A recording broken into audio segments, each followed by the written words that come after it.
신앙생활을 하시면서 영적인 암흑기란 말을 들어보신 적이 있으십니까? 영적 침체기라는 말을 들어보신 적이 있습니까? 혹은 영적 침묵기, 영어로 표현하면 spiritual dark ages라고 그래서 영적으로 아주 어두운 시대. 한자 풀이를 해보면 신령할 영자의 관역적자입니다. 영혼에 대한, 영적인 일에 대한 어두울 암, 거물, 흑, 어둡고 캄캄하다. 흑암이라고 말하면 암흑보다 더 짙은 것이라고 국어사전에는 표현하는데, 어쨌든 아주 내 영혼의 상태가 답답하고 갑갑하고 갈증을 느끼고 메마름이 막 넘쳐나서 어찌할 바 몰라 하는 그런 시기를 경험해 보셨나요? 자, 조금 전에 들어보셨나요? 여쭤봤어요. 경험해 보셨습니까? 영적 침묵기, 가라앉을 침자입니다. 묵자, 이거는 말이 없다. 묵묵할 묵자라고 해서 잠잠하고 조용하다. 내 영혼이 너무 가라앉아서 하나님 앞에 기도도 드릴 수 없을 만큼 그렇게 무기력에 빠진 상태, 이게 영적인 침체기, 디프레션이라고 이렇게 표현합니다. 영적 암흑기는 영혼이 어둡고 캄캄한 기간을 말합니다. 믿음, 신앙심, 영적인 생명력이 약화되거나 사라져서 하나님의 말씀이나 계시가 전혀 없는 상태, 하나님께서 들려주시는 음성이 들리지 않습니다. 하나님께서 보여주시는 길이 보이지 않습니다. 아니, 어쩌면 하나님께서 보여주시지도 않고 들려주시지도 않을 수도 있습니다. 이런 영적 암흑기에 빠져 있는 사람들, 사회, 단체는 영적인 가치를 추구할 수 없습니다. 성경적 가치, 절대적인 가치, 영원한 가치를 위해서 살아갈 힘도 없고 살아갈 수도 없는 것이죠. 높은 가치, 내가 아무리 많이 가져도 남에게 해가 되지 않고 유익을 끼칠 수 있는 것을 실제로 삶에 실천하며 살아갈 수 있는 삶을 살지 못합니다. 오히려 세속적인 욕망과 물질적인 욕심에만 사로잡혀서 깊은 절망감과 좌절감을 갖게 되고 도덕적으로 타락한 모습을 여지없이 삶의 현장에서 드러내는 상태, 영적인 침체의 상태입니다. 이 영적 암흑기 또는 침묵기를 일반적으로 역사에서 이야기할 때 신약과 구약의 중간 시대를 영적인 암흑기라 이렇게 표현합니다. 연대로 말하면 대략 BC 430년, 지금부터 약 2450년 전부터 시작해서 약 400년 동안 신약의 침례 요한 또는 예수 그리스도의 나타나심 때까지의 400년 기간을 영적 암흑기, 침체기 이렇게 표현합니다. 그 말라기, 마지막 구약의 선자인 말라기가 약 BC 450년경부터 400년 사이에 하나님의 말씀을 받아 전하였고, 그 이후 400년 동안 하나님의 음성이 없다가 침례 요한을 통해서 다시금 메시지가 들려오는 거죠. 이 하나님의 말씀이 직접적으로 전달되지 않은 영적인 침묵기, 소위 말하는 spiritual silent, 영적인 침묵기, 계시가 부재했던 the cessation of prophetic revelation, 영어로 좀 어렵습니다만 어쨌든 하나님께서 보여주시는 계시가 전혀 없는 이런 시대, 이때 유태인들이 굉장히 큰 어려움, 소위 우리가 말하는 이스라엘 백성들이 페르시아에 의해서, 이 페르시아 다음에는 그리스에 의해서, 그리스 다음에 로마에 의해서, 소위 예수님이 오시기 직전 그 직후 상황이 연결된 이 거대한, 페르시아 이전에는 바벨론이 있었습니다. 뒤에 또 좀 언급할 것입니다. 이런 주변 강대국들의 지배를 연속적으로 받으면서 정치적으로, 문화적으로, 특별히 그들의 신앙면에서 하나님과 단절된 영적인 깊은 수렁에 그들이 살고 있었습니다. 하나님으로부터의 신앙의 단절로 신앙이나 말씀에 비춰서 멀어진 그들은 영적인 어두움과 죄악 속에 무엇을 해야 할지도 모르고 아무것도 활동하지 못하는 상태로 400년을 보내게 됩니다.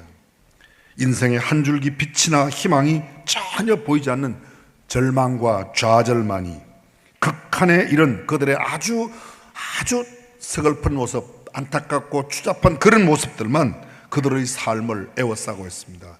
불행이 그들의 삶이었습니다. 고독과 고립이 그들의 삶의 특징이었습니다. 막막하여 앞이 아무것도 보이지 않는 그런 영적인 상태입니다. 이때 말라기가 하나님의 말씀을 받아 전한 것입니다. 말라기, 그 이름의 뜻이 뭐죠? 나의 사자, 나의 천사. 하나님께서 친히 말씀하시는 그 말을 전달한 말라기입니다. 말라기의 첫 번째 이야기하고 있는 게 하나님의 사랑에 대해서 하나님이 우리를 사랑하신다면서요. 그런데 우리가 왜 이 모양입니까? 이런 마음이 들어가는 거죠. 하나님께서 그들에게 말합니다. 너희가 나를 너무 우습게 한다. 오늘 성경 본문은 1장 8절부터이지만 이해를 돕기 위해서 1장 6절부터 성경을 한번 보겠습니다. 말라기 1장 6절, 내 이름을 멸시하는 제사장들아, 나 만군의 여호와가 너희에게 이르기를 아들은 그 아버지를, 종은 그 주인을 공경하나니 내가 아버지일진데 나를 공경함이 어디 있느냐? 내가 주인일진데 나를 두려워함이 어디 있느냐 하나, 너희는 이르기를 우리가 어떻게 주의 이름을 멸시하였나이까 하는도다. 잘 들어보십시오. 내 이름을 멸시하는 제사장들아, 그들의 가장 큰 문제가 어디에 있습니까? 영적 지도력에 있다는 거예요. 하나님은 일반 백성보다 대제사장, 제사장들에게, 오늘날로 말하면 목사들에게 하는 이야기예요. 이 시대의 목사들아, 너희가 어떻게 그렇게 내 이름을 우습게 하냐? 너희가 나를 아버지라고 하면, 아들은 아버지를 경외하는데 너는 나를 아버지라고 하면서 왜 아버지를 그렇게 우습게 하냐? 종은 주인을 공경하고 섬기는데 내가 아버지일진데 나를 공경함이 어디 있으며 내가 주인인데 너희는 나 알기를 어떻게 그렇게 우습게 뜨듬뜨듬 아냐고 하나님께서 이렇게 말합니다. 내 이름을 멸시하는, 하나님의 이름을 무시한다는 거죠. 사랑하는 성도 여러분, 저와 여러분들이 하나님을 얼마나 경외하고 계십니까? 7절, 너희가 더러운 떡을 나의 제단에 드리고도 말하기를 우리가 어떻게 주를 더럽게 하였나이까? 더러운 떡이 뭐죠?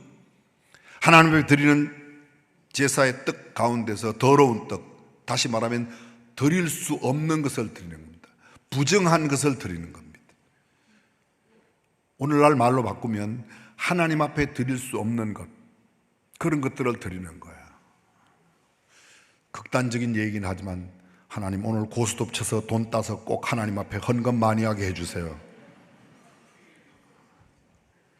하나님 그거 받지 않는다는 거죠.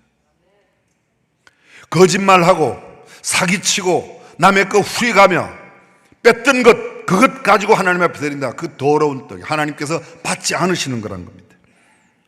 우리가 어떻게 주를 더럽게 하였나이까 하는도다. 이는 너희가 여호와의 식탁은 경멸히 여길 것이라 말하기 때문이라. 하나님의 식탁을 아주 가볍게 아무렇게나 생각한다는 거죠. 괜찮아, 그냥 많이만 드리면 돼. 그렇지 않습니다. 8절, 만군의 여호와가 이르노라. 너희가 눈먼 희생 제물을 바치는 것이 어찌 악하지 아니하며 저는 것, 병든 것을 드리는 것이 어찌 악하지 아니하냐. 여러분, 그거 어떻게 드리느냐 정도가 아니고 그거 드리는 건 악한 짓이라고 말하고 있습니다. 드리고도 악한 짓이라고 그렇게 평가받습니다.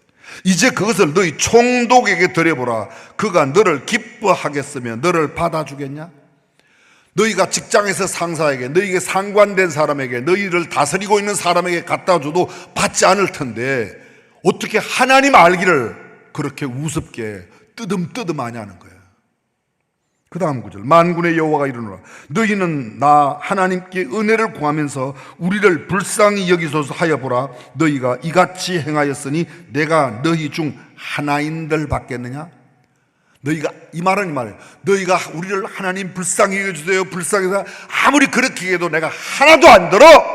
단 하나도 하나인들 받겠느냐? 아니라는 거죠.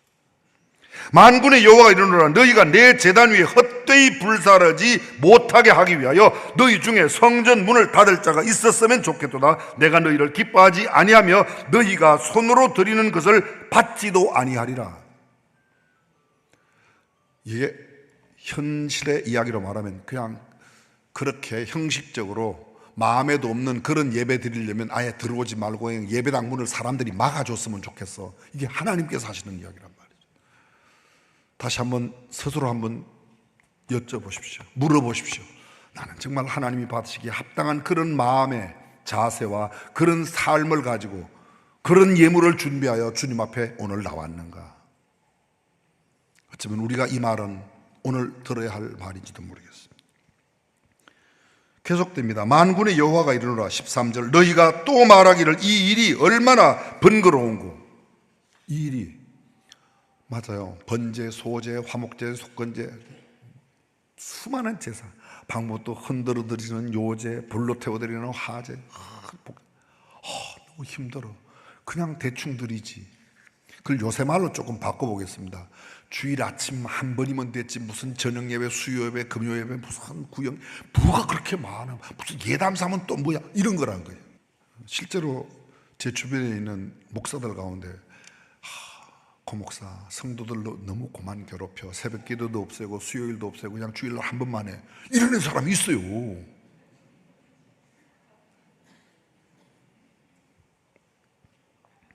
너희가 이같이 봉헌물을 가져오니 내가 그것을 너희 손에서 받겠느냐?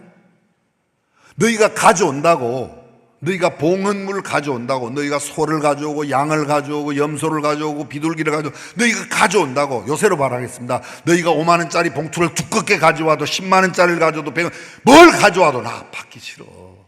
이게 짐승떼 가운데 수컷이 이끈을 그 서원한 일에 흠 있는 것으로 속여 내게 드리는 자는 저주를 받으리니. 드리고도 저주받는 거예요. 드리고도. 나는 큰 임금이요 내 이름은 이방 민족 중에서 두려워하는 것이 됨이니라. 만군의 여호와. 오히려 이방 사람들이 하나님을 보고 두려워하면서 이방 가운데 하나님이 경외를 받을 것이라고. 2장 1절 너희 제사장들아 이제 너희에게 이같이 명령하노라. 만군의 여호와가 이르노라 너희가 만일 듣지 아니하며 마음에 두지 아니하면 내 이름을 영화롭게 하지 아니하면 내가 너희에게 저주를 내려 너희의 복을 저주하리라. 내가 이미 저주하였나니 이는 너희가 그것을 마음에 두지 아니하였으므라. 마음에도 없는 형식적인 그냥 안 하면 내 마음이 찝찝하니까 정성과 마음과 성의가 결여되어 있는 그런 예배를 드리니 내가 싫다는 겁니다. 3절은 더 엄중합니다. 2장 3절 보라 내가 너희의 자손을 꾸짖을 것이요 똥 곧 너희 절기의 희생의 똥을 너희 얼굴에 바를 것이다. 제물 드릴 때 양이나 소를 잡으면 모든 내장이나 이런 걸 끄집어내서 가서 다 불사르죠. 근데 하나님께서 이제 더 이상 불을 안 살라요. 그걸 갖다 똥을 뒀다가 누구에게? 제사드리는 그 제사장들과 제사하는 이스라엘 백성들의 얼굴에다 내가 똥 발라줄게. 똥 발라줄게.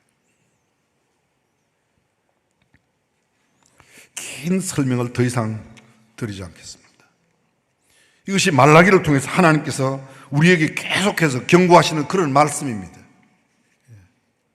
말라기서 1장 1절에 말라기를 통하여 주신 경고라고 이야기하고 있습니다.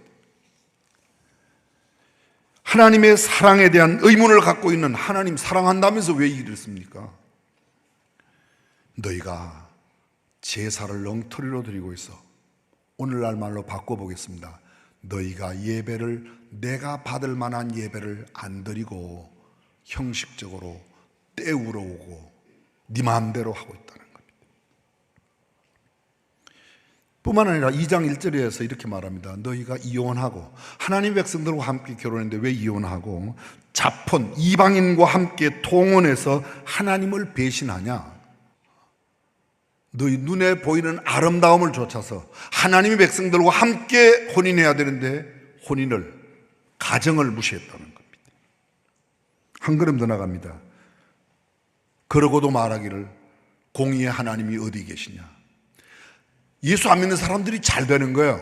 요사의 말로 말하면 자기는 나는 이렇게 예배를 드리고 제사를 드리고 열심히 하는데 왜 나는 안 되고, 하나님은 공의로우시다며요. 난 예배 드리는데 왜 안 되고 예수 안 믿는 저것들이, 죄송합니다 표현이, 어떻게 저 사람들이 잘 됩니까? 저 사람들은 나쁜 짓도 많이 하고 우리보다 훨씬 더. 하나님 앞에 이런 시비를 거는 겁니다. 그때 하나님께서 뭐라고 그래요? 아니야, 나는 그렇게 지금 너희의 때를 기다리고 있어. 그 말씀이에요. 또 이렇게 말씀하세요.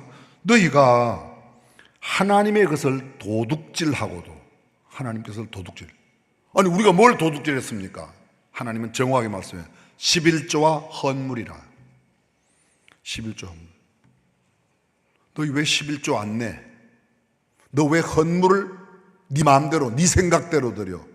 성경 레위기에 보면 구체적인 율법의 내용이 다 있습니다. 매년 11조를 드리고 3년에 한 번은 11조를 더 드려 가난한 사람들에게 나누어 주고, 곡식을 거둘 때에는 곡식밭 구석에 있는 것들은 그냥 두고, 알곡이 떨어지면 그거 줍지 말고 고아와 과부들을 위해서 그냥 두라.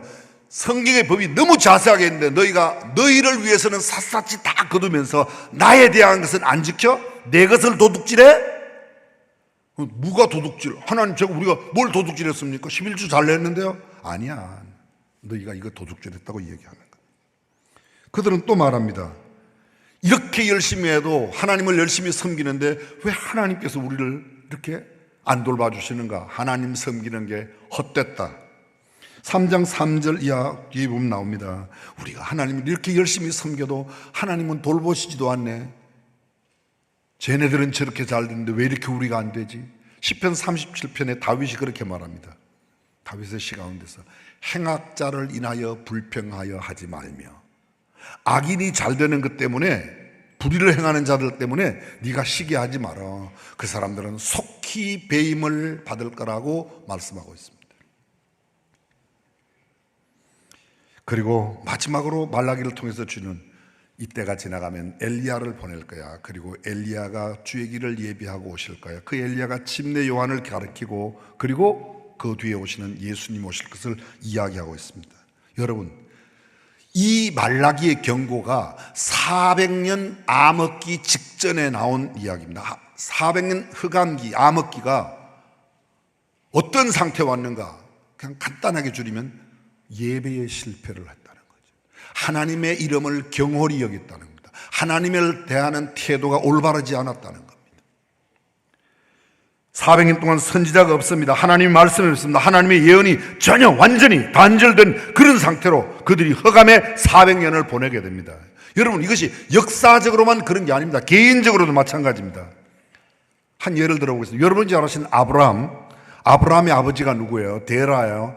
데라가 70세에 아브라함과 나홀과 밀가를 낳습니다. 하란을 낳습니다.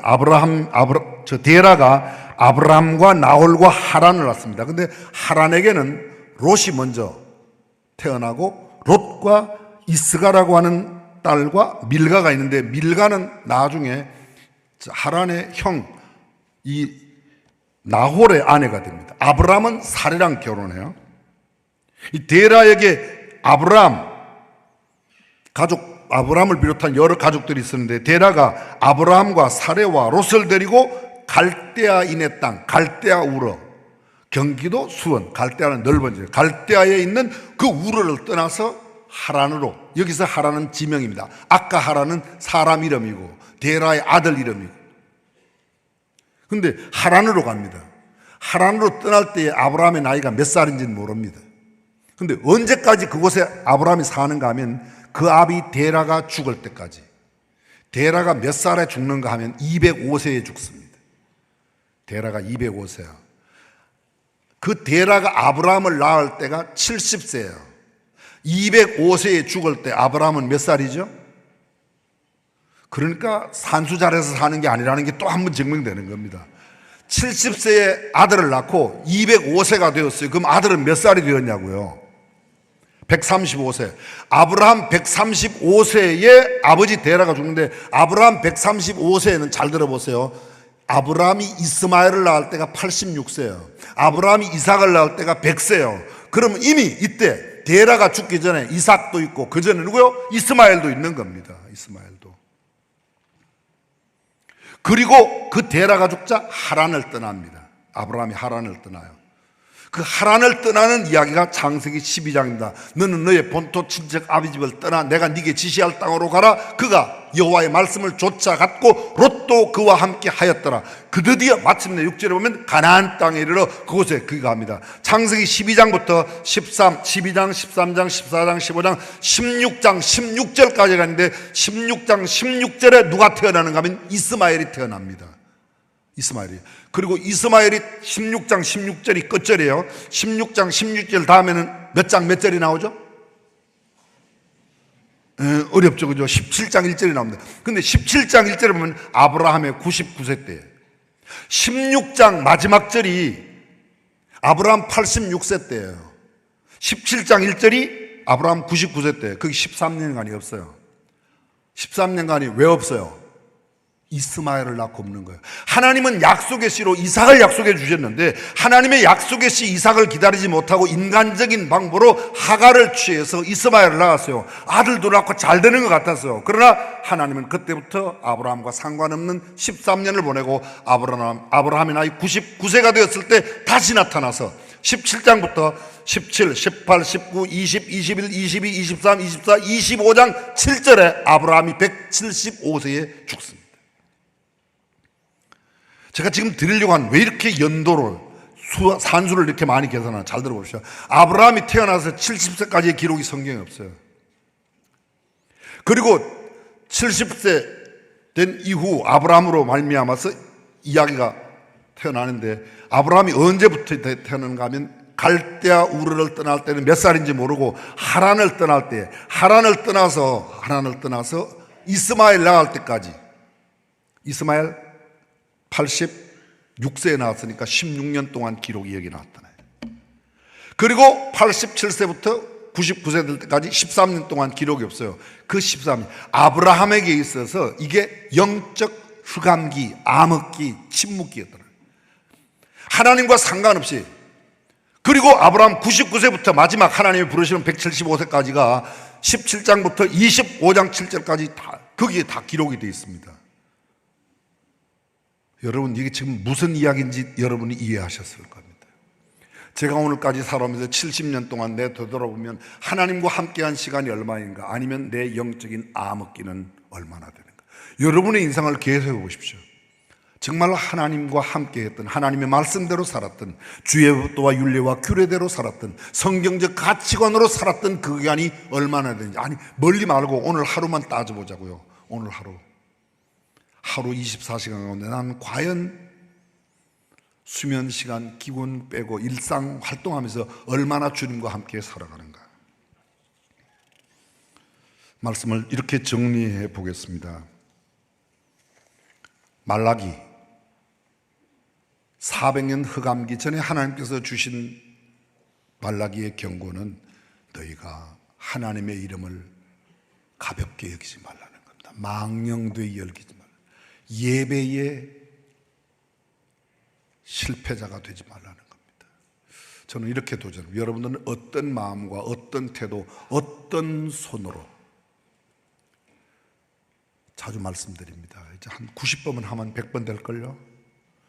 하나님 앞에 가져온 봉투의 두께보다 더 중요한 것은 그 봉투가 만들어지는 과정이 중요하다는 거죠. 내가 얼마나 외모를 아름답게 하다. 외모 단장하고 오세요. 여러분 주변에 있는 사람들을 외모를 보니까 하나님은 중심을 보시니까 우리의 중심이 어떤 자세로 하나님 앞에 나와 예배를 해야 하는가. 예배의 성공자, 예배의 승리자 되시기를 주님의 이름으로